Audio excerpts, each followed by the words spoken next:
Latest updates ఎప్పటికప్పుడు పొందడానికి Big TV WhatsApp channel follow అవ్వండి. లింక్ డిస్క్రిప్షన్ లో ఉంది. కాళేశ్వరం ప్రాజెక్టులో అక్రమాలపై మళ్లీ విచారణ జరుగుతోంది. ఓపెన్ కోర్టులో కమిషన్ విచారణ చేస్తోంది. నేటి విచారణకు నాగేందర్, అజయ్ కుమార్ అనే ఇంజనీర్స్ హాజరయ్యారు.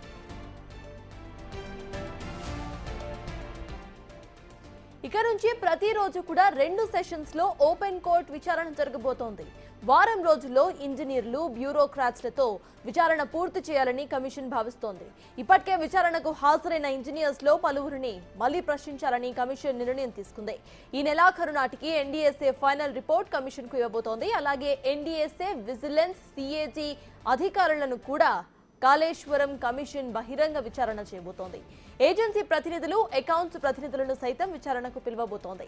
కాళేశ్వరం కమిషన్ కు కావాల్సిన డాక్యుమెంట్స్ ఇస్తామని నిన్న విజిలెన్స్ డీజీ కమిషన్ కు తెలిపారు.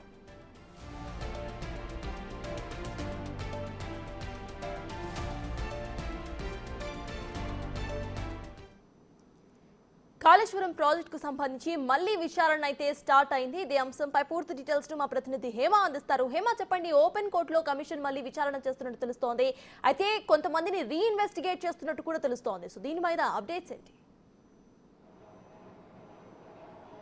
ఎస్, మీరు అన్నట్టుగానే మరికొంతమంది రీఇన్వెస్టిగేట్ చేసేటటువంటి అవకాశాలు కూడా ఎక్కువగా కనిపిస్తున్నాయి. ముఖ్యంగా కాళేశ్వరం ప్రాజెక్టులో జరిగినటువంటి అవకతవకలు ఏవైతే ఉన్నాయో, అటు కాళేశ్వరం ప్రాజెక్టుకి సంబంధించినటువంటి మోడల్ కానివ్వండి, డిజైన్ కానివ్వండి, దానికి ఖర్చు పెట్టినటువంటి పూర్తి ఎంతవరకు అమౌంట్ ఖర్చు చేశారు, వీటన్నిటిపైన కూడా ఎన్నో ఆరోపణలు, ఎన్నో అవకతవకలు మొత్తం కూడా ఎంటైర్ ప్రాజెక్ట్లోనే పూర్తిగా అవకతవకలు జరిగాయి అంటూ కూడా ఎన్నో ఆరోపణల నేపథ్యంలో గతంలో ఒక కమిషన్ ని, కాళేశ్వరానికి సంబంధించినటువంటి విచారణ చేయమంటే ఒక కమిషన్ ని వేశారు. ఆ సమయంలో ఎన్నో ప్రశ్నలు, ఎంతోమంది ఇంజనీర్లను, ఎంతోమంది అధికారులను, ఎంతోమంది ఆఫీసర్స్ ని కూడా కమిషన్ విచారించింది. ఇక ఈ రోజు నుంచి మరొకసారి కాళేశ్వరం పైన జరిగినటువంటి అవకతవకలకు సంబంధించి ఘోష్ నేతృత్వంలో ఏర్పడినటువంటి కమిటీ ఏదైతే ఉందో అది విచారణ వేగం చేసిందనే చెప్పుకోవచ్చు. కాసేపటి క్రితం ఎగ్జాక్ట్ గా 11 గంటలకు కాళేశ్వరానికి సంబంధించినటువంటి విచారణ ప్రారంభమైంది. ఈ రోజు కేవలం 2 ఇంజనీర్లు మాత్రమే హాజరయ్యారు. ఇక గతంలో మనం చూసుకుంటే కేవలం ఒక టైంలో, అంటే ఒక్క సెషన్ లోనే విచారణ అనేది జరిగింది. ఉదయం 10:30 నుంచి సాయంత్రం 3:30 వరకు కూడా విచారణ జరిగింది. కానీ ఈ రోజు నుంచి జరగబోయేటటువంటి విచారణలో మాత్రం 2 సెషన్ల ద్వారా అయితే విచారణ చేయనున్నారు. ఉదయం 11 గంటల నుంచి మధ్యాహ్నం 1:30 వరకు ఒక సెషన్ అయితే, మరొకసారి 2 గంటల నుంచి సాయంత్రం 5 గంటల వరకు మరో సెషన్ ద్వారా కూడా విచారణ చేపట్టనున్నారు. అయితే ఇక్కడ ముఖ్యంగా మాట్లాడుకోవాల్సింది ఏంటంటే, గతంలో కమిషన్ ఎవరినైతే విచారణ జరిపిందో ఆ విచారణకు హాజరైనటువంటి వాళ్ళను మరొకసారి రీఇన్వెస్టిగేట్ చేస్తామంటూ కూడా ప్రస్తుతం ఉన్నటువంటి కమిషన్ చెప్తుంది.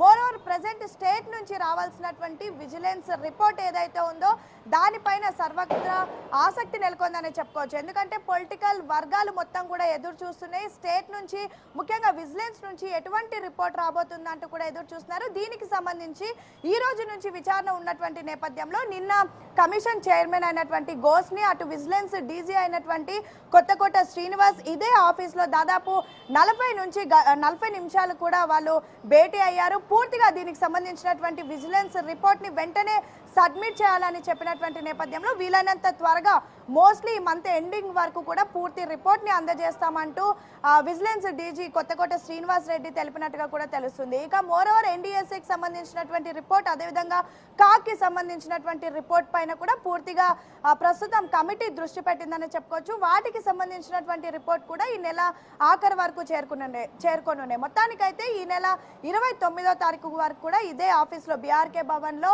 సుదీర్ఘంగా విచారణ అయితే జరపనున్నారు. ముఖ్యంగా ఇందులో ఇంకొక కీలకమైనటువంటి భాగం ఏంటంటే, ఎవరైతే కాళేశ్వరం ప్రాజెక్ట్లో ఉన్నటువంటి పొలిటీషియన్ లీడర్స్ ఎవరైతే ఎక్కువగా ఇన్వాల్వ్ అయ్యారో వాళ్ళని కూడా విచారించేటటువంటి అవకాశాలు ఉన్నాయి. మోరోవర్ ఎవరైతే ఈ ప్రాజెక్ట్ని వ్యతిరేకించినటువంటి ప్రజా ప్రతినిధులు ఉన్నారో వాళ్ళని కూడా విచారించనున్నట్టు కూడా తెలుస్తుంది. ఈ నెల ఆఖరి వరకు, అంటే విచారణ చివరి భాగంలో అయితే వీళ్ళందరినీ కూడా పిలుస్తున్నట్టుగా తెలుస్తుంది. ఇక మాజీ సెక్రటరీ కానివ్వండి, అదేవిధంగా ఆ కాళేశ్వరం ప్రాజెక్ట్ జరిగినటువంటి సమయంలో ఎవరైతే ఆ బ్యూరోక్రాట్స్ ఉన్నారో బ్యూరోక్రాట్స్ ని ఇంజనీర్లను కూడా ఈ దఫా జరుగుతున్నటువంటి విచారణలో అయితే వీళ్ళందరినీ కీలకంగా విచారించనుంది. ఇక సర్తాజ్ ముఖ్యంగా మనం చూసుకుంటే గతంలో జరిగినటువంటి విచారణలో కేవలం కాళేశ్వరం ప్రాజెక్టు మోడల్ ఏ విధంగా ఉంది, డిజైన్ ఏ విధంగా చేశారు, దానికి సంబంధించినటువంటి ఎంప్లాయీస్ ఎవరెవరు ఉన్నారు, ఆ అధికారులు ఎవరెవరు ఉన్నారు, పూర్తిగా దానికి సంబంధించినటువంటి బ్లూ ప్రింట్ పైన విచారణ జరిగింది. కానీ ఈ రోజు నుంచి మరొక వారం రోజుల పాటు జరిగేటటువంటి విచారణలో మాత్రం